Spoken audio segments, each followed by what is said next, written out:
તેથી જ્યારે જ્યારે સમય મળે ત્યારે ત્યારે ભગવાન મહાદેવના શિવાલય છે. શાંતિ આપનારું છે, પુણ્ય આપનારું છે, કામના મનોકામના પૂર્ણ કરનારું એ આપણું શિવાલય છે.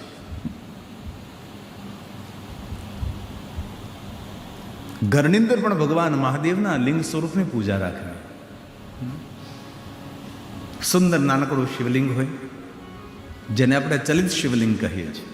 હાલતું ચાલતું હરતું ફરતું શિવલિંગ, જેમની સામે બેસીને ભગવાન મહાદેવની આપણે પૂજા કરી શકીએ છીએ, એને ચલિત શિવલિંગ કહેવાય છે.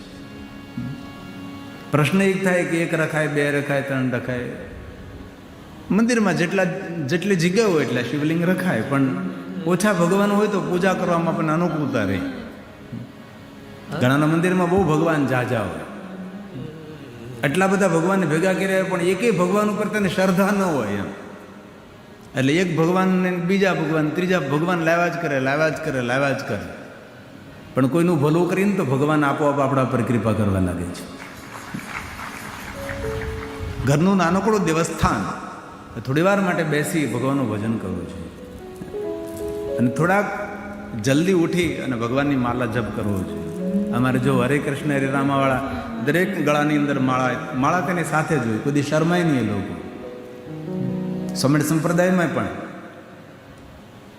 અને ઘણી વિચારધારાઓ અંદર માળા હંમેશા તેની સાથે હોય છે. આપણને તો શરમ આવે, ભાલમાં તિલક કરતા શરમ આવે, આપણે તો માળા જાપ કરતા શરમ આવે. શા માટે ભાઈ? આપણો ઉદ્ધાર કરનારું છે.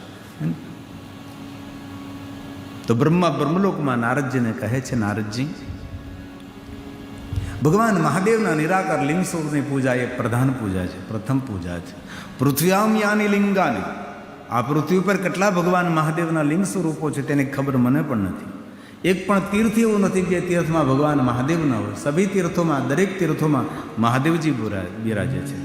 અન્યત્ર વા સ્થળે, અન્ય સ્થળોએ પણ ભગવાન શિવ બિરાજે છે.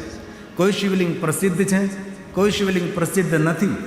એવા અનેક ભગવાન મહાદેવના લિંગ સ્વરૂપો આ ધરતી પર છે. આવું બ્રહ્માજીએ નારદજીને કહ્યું છે. સર્વેશામ શિવલિંગાનામ મુને, હે મુનિ નારદ, એટલા બધા ભગવાન મહાદેવના લિંગ સ્વરૂપો છે કે જેની ગણતરી કોઈ કરી જ નથી. આવું બ્રહ્માજી બોલ્યા છે, નારદને કહે, બ્રહ્મલોકમાં બોલે છે.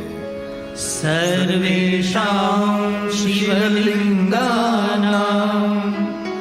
મુને સંખ્યા ન વિદ્યતે, સંખ્યા ન વિદ્યતે, સર્વલિંગામય ભૂમિ, સર્વલિંગામયં જગત, સર્વલિંગામયં જગત. કેટલા મહાદેવના લિંગ સ્વરૂપો છે. આપણે એટલામાં કેટલા ભગવાન મહાદેવના શિવાલયો છે. દરરોજ મને સૌ કહેવા આવે કે બાપુ મારા ગામમાં શિવાલય છે, આવજો તમે. અહીંયા મારા સપનેશ્વર મહાદેવ છે, અહીં ભીડભંજન મહાદેવ છે, અહીં તડકેશ્વર મહાદેવ છે, અહીં તપેશ્વર મહાદેવ છે. કેટલા મહાદેવ. આ દક્ષિણ ગુજરાતમાં પહેલી 101મી કથા મેં બિલીમોરા સોમનાથમાં કરેલી. ત્યારે મેં પહેલી વાર દક્ષિણ ગુજરાત જોયેલું, પહેલી વાર અહીંના માણસો જોયેલા. અને જ્યારે લગભગ 2000માં ને 2000ની આસપાસ, 2001માં ને 2001 પહેલાં 101મી કથા મેં સોમનાથમાં કરેલી, આપણા સોમનાથમાં. જ્યારે પહેલી વાર મેં આ સુરતનો કિનારો પાર કરેલો, પહેલી વાર જોયેલો. આ બધું અહીંના માણસો જોયેલા, અગાડી પછાડી ત્યારે સાંભળેલું, ઈફા તીફા ને આવું બધું ત્યારે સાંભળેલું. મને ઘણા કહેવાય, બાપુ તું ક્યાંનો હે? બાપુ ચાલ્યો એ કંઈ, ક્યાં જવાનો કે? આ બધું ત્યારે મને એટલું નવું લાગતું હતું. પછી આપણે અમલસાડ અંધેશ્વર મહાદેવમાં કથા કરી. અંધેશ્વર મહાદેવમાં કથા કર્યા બાદ અમારે એક ફંકાલના ડાયા બાપા હતા, શિક્ષક, પ્રોફેસર હતા. એમના ધર્મપત્ની પણ શિક્ષક હતા. અંધેશ્વરમાંથી મને મળેલા ડાયા બાપા અને મંજુમા, બંને હજી પણ ઓળખું છું, વંકાલના હતા. એ મને મલ્લિકાર્જુન મહાદેવ દર્શન કરવા લઈ ગયા. આપણું આ ચીખલીની બાજુમાં મજીગામ મલ્લિકાર્જુન મહાદેવનું બહુ જ પ્રાચીન અને સ્વયંભૂ ભગવાન મહાદેવજી, સરોવરના કિનારે એટલું સુંદર ભગવાન શિવજીનું સ્થાન, બાજુમાં હોલ. એટલે તરત મેં કહ્યું કે આ મંદિરના કોણ ટ્રસ્ટી છે, કોણ છે. કારણ કે પહેલાં તો હોલ જોવો એટલે તરત મારા મોઢામાં પાણી આવે, હોલ જોવો એટલે અહીં કથા થશે. કારણ કે દ્રષ્ટિ જે હતી ક્યાં કથા થાય, મેદાન ભળું તો કે આ મેદાનમાં કથા સરસ થઈ શકે. કારણ કે જે ક્ષેત્રમાં તમારે આગળ વધવું છે એ સંપૂર્ણ એ દ્રષ્ટિ તમારી હોવી જોઈએ. અને પછી 1 વર્ષ પછી ડાયા બાપા અને મંજુમાના માધ્યમથી અને મલ્લિકાર્જુન મહાદેવ ટ્રસ્ટ માધ્યમથી મલ્લિકાર્જુન મહાદેવના સાનિધ્યમાં શ્રાદ્ધ પક્ષમાં કથા કરી. બધા પિતૃઓને ભેગા કર્યા, એટલા પિતૃઓના ફોટા બારીએ ગોઠવ્યા, બધા અલગ અલગ જજમાનોના 500 રૂપિયા રાખ્યા બધાને. મેં નહીં, ટ્રસ્ટ મંડળે 500 રૂપિયા રાખ્યા અને બધા એના પિતૃઓના ફોટા ભર્યા. 500 રૂપિયામાં પિતૃની ગતિ, પિતૃ સદગતિને પ્રાપ્ત થાય 500 રૂપિયામાં. એમ કરીને બધું ભેગું કર્યું અને એમાં એમ કથા ચાલતી થઈને પવન આવ્યો બારીમાંથી, બધા પિતૃઓ ઈચ્છા પીડ્યા. અને મલ્લિકાર્જુન મહાદેવમાં કથા કર્યા બાદ, ત્યારબાદ કનુભાઈ તમે સાક્ષી છો, 1 દિવસ પણ કથા બંધ નથી થઈ. નિરંતર હું કથા કરતો હતો, નિરંતર કથા કરતો હતો. આજે મલ્લિકાર્જુન મહાદેવ કથા પૂર્ણ કરીને કાલે જ વંકાલમાં કથા શરૂ કરી લેવા. સાહેબ બાપાને કહ્યું કે તમારું ગામ તો કે વંકાલ. મેં કીધું આપણે આ કથા પૂરી થઈ ને એટલે આપણે ત્યાં. ત્યારે તો માયક ને સાઉન્ડ ને રેકોર્ડિંગ આવું કાંઈ નહીં. અમે 4 સંગીતકારો હતા. બાપ બાપુ હતા ને, બાપ બાપુ વાયલનમાં હતા, કનુભાઈ અમારે ગાવામાં હતા, અને તબલામાં રમેશ દળી, રમેશ ઘનશ્યામભાઈ નો તમે હતા, રમેશભાઈ, રમેશ ગીરી હતા, અને મંજીરામાં આપણા મામા રમેશ મામા, અમે 4 હતા.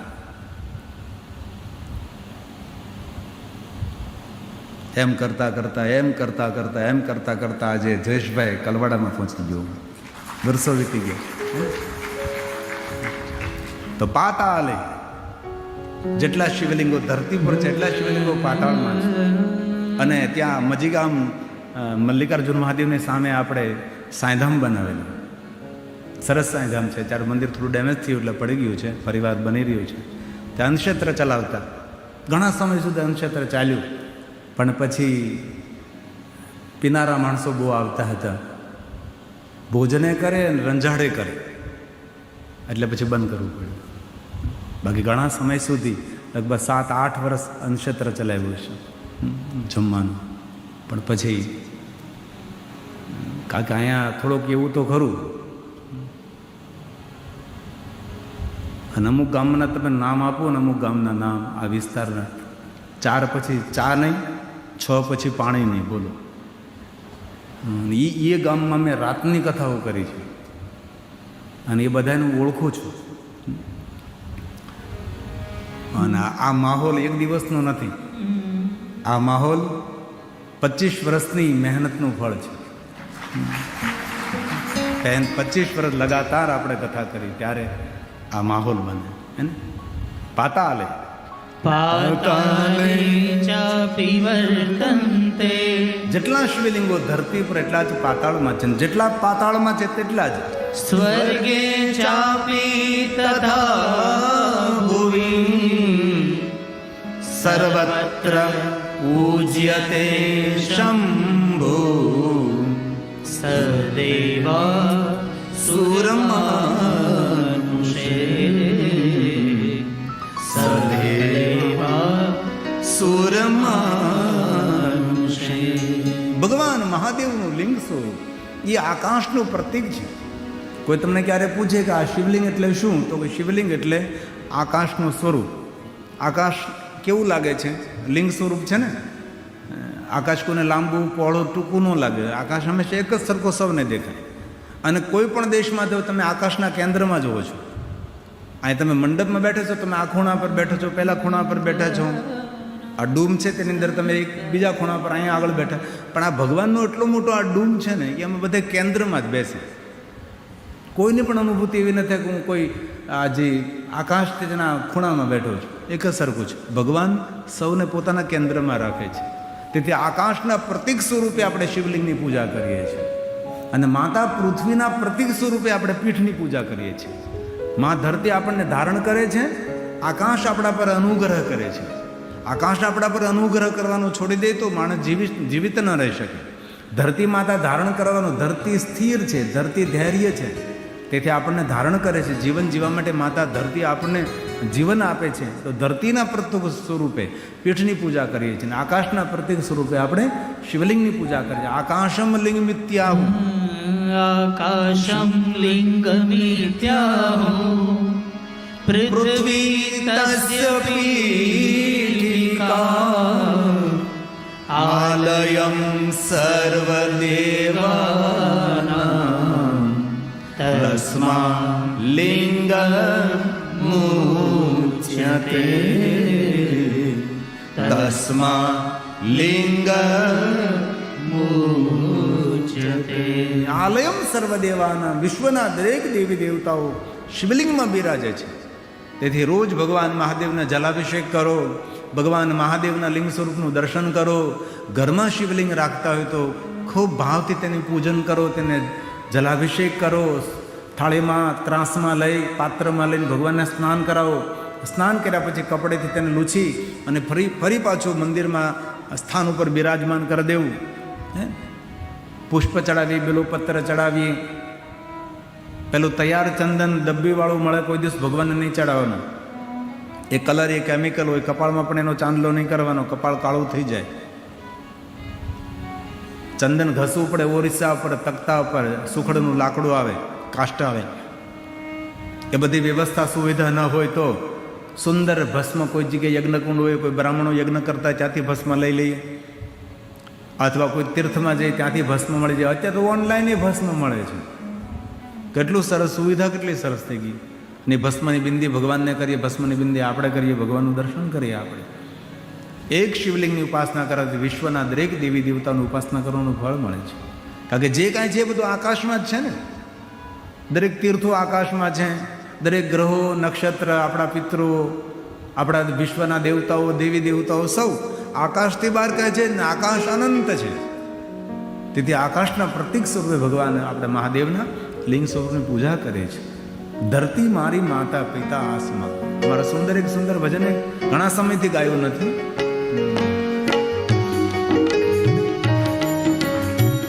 આમ તો ફિલ્મી ગીત છે, એમાંથી મેં શોધી કાઢેલું છે. ધરતી મેરી માતા પિતા આસમાન, ધરતી મેરી માતા પિતા આસમાન, મુझको तो अपना सा लागे सारा जहां. धरती मेरी माता પિતા આસમાન, ધરતી મેરી માતા પિતા આસમાન. ધરતી મારી માં છે, આકાશ અમારો પિતા છે. આ ધરતી પર જેટલા રહે છે એ મારા કુટુંબીજનો છે. સ્વદેશો ભુવનામંતર્ય શિવ ભક્તા નામ, જેટલા મહાદેવના ભક્તો છે એ મારા બાંધવ છે, મારા ભાઈ બહેનો છે. માતા છે પાર્વતી દેવી, પિતા દેવો મહેશ્વર. આપણે સૌ શિવજીના સંતાન છે. આપણા પિતા મહાદેવ છે, આપણી માતા પાર્વતી છે. તાલી મહાદેવને વહાલી. ऊंचे ऊंचे पर्वतों की बादलों से हो, नदियां बहे सारे बंधनों को तोड़.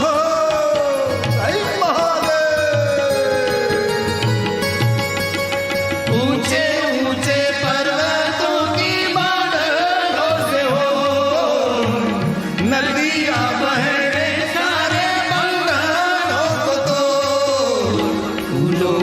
हंसी में बसी है मेरी जान, फूलों की हंसी में बसी है मेरी जान. सुनिए जरा. मुझको तो अपना सा लागे सारा जहां. धरती मेरी माता पिता आसमान, धरती मेरी माता પિતા આસમાન, मुझको तो अपना सा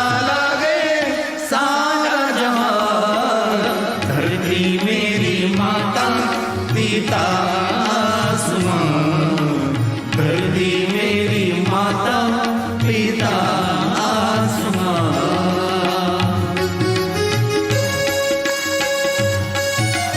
હે મહાદેવ, સૌ પ્રત્યે પોતાનો ભાવ રાખો, આપણાપણું રાખો. એટલે તને કહી ગયું હોય તો મને કહી ગયું, તારા મનમાં જે ભાવ છે ને એ જ મારા મનમાં ભાવ પ્રગટ થાય છે. જીવનમાં સફળ થવા માટે સૌના પ્રત્યે અહોભાવ, પ્રસન્નતા ભરેલો ભાવ, લાગણીથી ભરેલો ભાવ, ભાવ ભાવાકરણ શિવમ. તમારી સાથે નાના મોટા માણસો કામ કરતા એના પ્રત્યે પણ ભાવ રાખો. તમારી કંપનીમાં, તમારી ફેક્ટરીમાં, તમારા ખેતરમાં કામ કરે ને એને પગાર પણ આપો અને તેને આદર પણ આપો.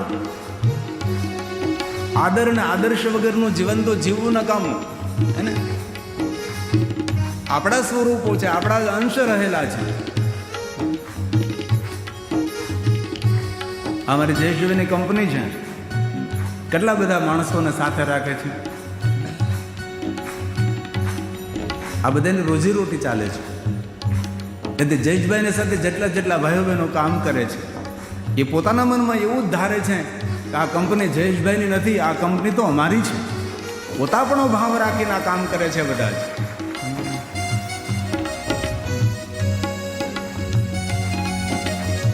અને બહુ હૃદયથી વાત યાદ આવી ગઈ એટલે કહી દઉં છું. તમારા ખેતરમાં, તમારી વાડીમાં, તમારા ઘરમાં જે માણસો કામ કરતા હોય, આ કંપની શરૂ મેં કરી લો, મેં સ્વિચ દબાવેલી, ખબર નથી પડતી મને, પણ સ્ટાર્ટ કરેલું. જે તમારી કંપનીમાં, ઘરમાં કામ કરતા હોય, જે તમારા ખેતરમાં જે મજૂરી કરતા હોય, એને મજૂરી માગવી ન પડે એ પહેલાં તેને મજૂરી આપી દેજો, એવી એક પ્રાર્થના છે. તેને ધક્કા ન ખવડાવે ભાઈ. આપણા ખેતરમાં, આપણી ફેક્ટરીમાં કે આપણી સાથે કામ કરતા હોય તેનો પસીનો સુકાય નહીં એ પહેલાં તેને મજૂરી આપવી જોઈએ. સફળ થવું હોય તો એના શરીરનો પસીનો ન સુકાય એ પહેલાં એને આપી દેવું જોઈએ. આ તો ધક્કા ખવડાવે, ઉપરથી નહીં બોલવાના શબ્દો બોલે, એ સફળ પણ ન થાય ને સુખી પણ ન થાય.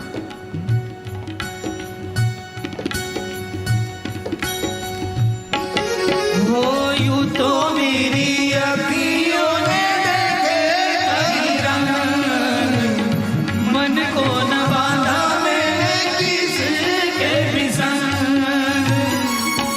સ્વાગત સૌનું, સંગ્રહ કોઈનો નહીં. સ્વાગત સૌનું, સંગ્રહ કોઈનો નહીં. કેવું જીવન દર્પણ જેવું. અરીસાની સામે હું ઉભા રહ્યો ત્યારે અરીસો તમને એમ કે હા કેટલો સુંદર તો રૂપાળો છે, તારા જેવો રૂપાળો આ દુનિયામાં કોઈ નથી. માથા પર વાળ ન હોય, મોઢામાં દાંત ન હોય તો અરીસો એમ જ કે વાહ કેટલો સુંદર તો દેખાય છે.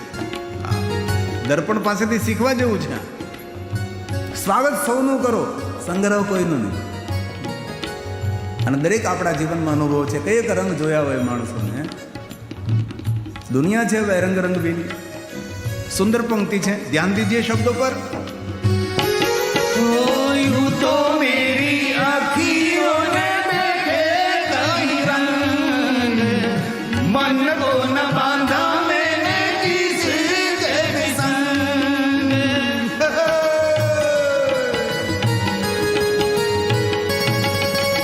यूं तो मेरी अखियों ने देखे कई रंग, मन को न बांधा मैंने किसके भी संग।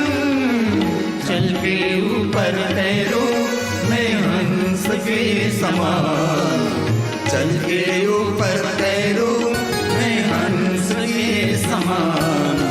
मुझको तो अपना सा लागे सारा जहां, धरती मेरी माता पिता आसमां, धरती मेरी माता पिता आसमां। मुझको तो अपना सा लागे सारा जहां, धरती मेरी माता पिता आसमां, धरती मेरी माता पिता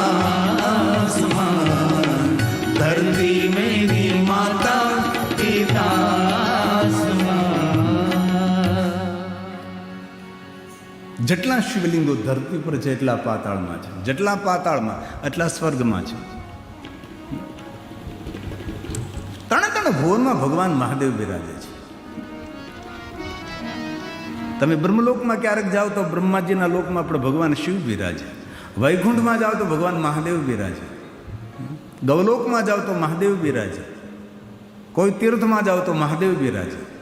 કોઈ તીર્થ એવું નથી જ્યાં મહાદેવ નથી. એક ભુવન નહીં, ત્રણ ભુવનમાં શિવ છે. એક જગતમાં નહીં, ત્રણેય જગતમાં મહાદેવ છે. હે ભગવાન બોલે છે ત્રિજગત શંભુના વ્યાપ્તમ સદેવ સુરમાનુષમ અનુગ્રહાય લોકાનાં લિંગન રૂપેણ સત લિંગન રૂપેણ સત. જ્યાં જ્યાં ભગવાન શિવ પ્રગટ થયા છે ત્યાં ત્યાં ભગવાન મહાદેવજી લિંગ રૂપે પ્રગટ રહ્યા છે. બ્રહ્માએ મહાદેવને પ્રગટ કર્યા તો બ્રહ્મેશ્વર રૂપે રહ્યા. વિષ્ણુ ભગવાને મહાદેવને પ્રગટ કર્યા તો હરીશ્વર મહાદેવ લિંગ સ્વરૂપે પ્રગટ રહ્યા. વરુણ દેવતાએ ભગવાનને પ્રગટ કર્યા તો વરુણેશ્વર મહાદેવ. કુબેરે પ્રસન્ન કર્યા તો કુબેરેશ્વર મહાદેવ. ઇન્દ્રએ ભગવાનને પ્રસન્ન કર્યા તો ઇન્દ્રેશ્વર મહાદેવ. દેવતાઓએ પ્રસન્ન કર્યા દેવેશ્વર મહાદેવ. જે દેવતાઓ જે રીતે ભગવાન શંકરજીને યાદ કર્યા તે રીતે ભગવાન મહાદેવ પ્રગટ થયા છે. તેથી દરેક શિવલિંગોની કોઈ કથા હોય, કોઈ ઉપલિંગ હોય, કોઈ સ્વયંભૂ શિવલિંગ હોય, કોઈ જ્યોતિર્લિંગ હોય, તેની દરેકની કથાઓ હોય છે. કોઈને કોઈ શિવલિંગ પાછળ કોઈ કથા હોય છે. તેથી જ્યોતિર્લિંગ અનંત જ્યોતિર્લિંગ છે. 100 કરોડ જ્યોતિર્લિંગ, એના ઉપલિંગો કેટલો મહિમા છે. તેથી સવારમાં ઉઠીને બીજું કાંઈ ન થઈ શકે, 12 જ્યોતિર્લિંગને યાદ કરવા. અને આપણને સૌને કંઠસ્થ જ હોય છે. એટલું તો આપણે આવડવું જોઈએ ને. ભારત દેશમાં રહેતા આપણે જાતને હિન્દુ કહેતા હોય, આપણે સનાતની કહેતા હોય, તો આપણે 12 જ્યોતિર્લિંગના નામ તો કંઠસ્થ હોય કે ન હોય. આજે અમારો એક પરમ ભક્ત વર્ષોથી કથા સાંભળે, 25 વર્ષ કે 22 વર્ષનો જૂનો શ્રોતા મારો. તો એમની દીકરીના લગ્ન હતા તો મને પત્રિકા ન પહોંચાડી શક્યો. તો લગ્ન તો ગયા વર્ષે 3જા મહિનામાં પૂરે, પણ મારા માટે પત્રિકા રાખેલી ગયા વર્ષની 3જા મહિનાની. આ વર્ષે મને આપવા મને કે બાપુ ત્યારે તો કે તમે ક્યાં હતા ખબર નહીં હતી. તો પત્રિકા મેં સ્વીકારી, મેં જોઈ તો એની પત્રિકાના ઉપર 12 જ્યોતિર્લિંગના નામ લખેલા હતા. મેં તો બહુ સરસ બેટા, પહેલી વાર આ કામ કર્યું હતું. લગ્ન પત્રિકા અંદર 12 જ્યોતિર્લિંગો તેને લખેલા હતા. સારી વસ્તુને એ સમય બિરદાવો. ના તો હગાના હગા, એના હગાને એના હગાને, જેની સાથે કંઈ લેવા દેવા ન હોય એના બધાના નામ પત્રિકામાં હોય. એના બધા 12 જ્યોતિર્લિંગના નામ લખ્યા હતા. આવો માણસ આવ્યો છે ભાઈ કથામાં. આ સવારે મને પત્રિકા કે છે મંડપમાં બેઠો છે, દૂર ગામડેથી આવ્યા હતા ભાઈ. આ મને દેખાય નહીં એટલે પછી એવું નિયમ જ થાય. કાકા લાઈટો સામે પડે ને એટલે પૂરો ખબર ના પડે. તો જેને મુખપાઠ હોય 12 જ્યોતિર્લિંગ બોલશે, અને જેને કંઠસ્થ નહીં હોય એ વોટ ફફડાવશે. ખોટું એમ લિપ મોમેન્ટ કરશે. કાંઈક તો કરવું પડે ને આપણે. પહેલું જ્યોતિર્લિંગ શાબાશ. સૌરાષ્ટ્રે સોમનાથમ જો સાથે રહેવાનું, જુદા નહીં પડવાનું. આપણે સાથે રહેવાનું. મને ખબર છે તમને આવડે છે, ભાગવા લાગે એટલે એવું નહીં કરવાનું. સુરમાં તાલમાં સાથે રહેવાનું. બધાએ संग गाएंगे हम. ये हवा गा रही है, आसमां गा रहा है. સુંદર ગીત છે પણ અત્યારે પંક્તિ યાદ નહીં આવે. ये हवा गा रही है, आसमां गा रहा है. યાદ છે?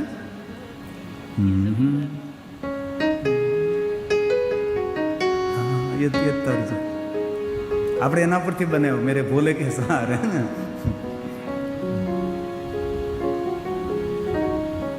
હવે બીજી વાર આવું ને ત્યારે હું કંઠસ્થ કરીને આવીશ. બીજી વાર આવવાનું તો પાકો જો દેશભાઈ, આવતો જ રહેવાનું.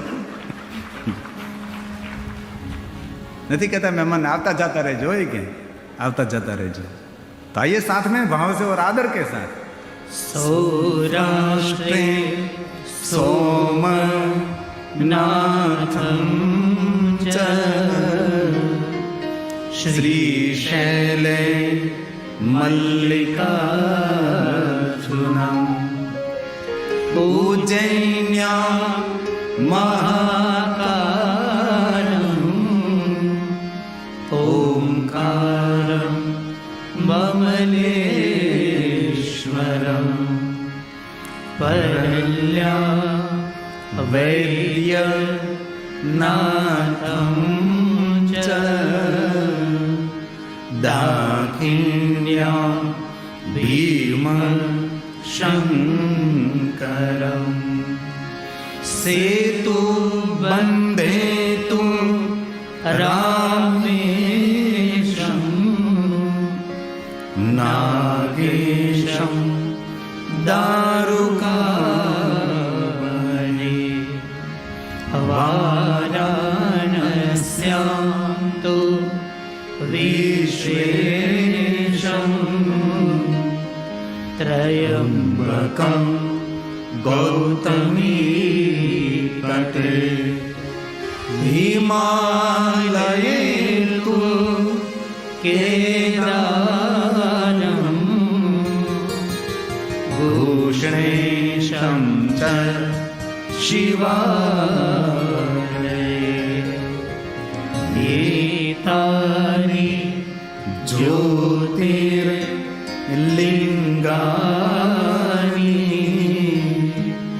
सायं प्रातः पठेम सप्त जन्म कृतं पापं स्मरणेन विनश्यति स्मरणेन विनश्यति. જે કોઈ મનુષ્ય 12 જ્યોતિર્લિંગોને યાદ કરે છે 7 જન્મોના પાપમાંથી માણસ છૂટે છે. કેટલી સરસ વાત તમે જો તો ખરા. એટલે સવારમાં મધ્યાહને સાંજે સોતે સમય કભી આપણા બાળકોને પણ શીખાવીએ. અત્યારે તો ભણીને ગણીને માતાઓ કેટલી સાવધાન થઈ છે, પોતાના બાળકોને કેટલું કેટલું શીખવાડે છે. અમારા જામનગરમાં અમારા પરમ શિવભક્ત મધુભાઈ ભાવનાબેન, એમનો દીકરો પાર્થિક ને પાર્થિકની ધર્મપત્ની દિશાબેન, 5 વર્ષનો અમારો મંત્ર તાંડવ સ્તોત્રથી થઈને બધા શિવજીના સ્તોત્ર મુખપાઠ બોલી શકે ને વર્લ્ડ રેકોર્ડ એ માણસે પ્રમાણપત્ર 5 વર્ષની ઉંમરમાં તમે વિચાર કરો.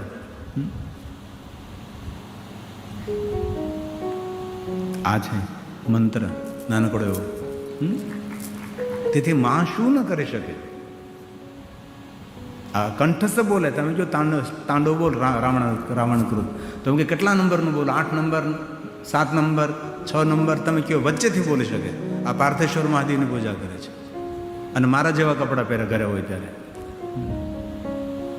આ મંત્ર છે અમારે, એનું ઘર છે પોતાનું.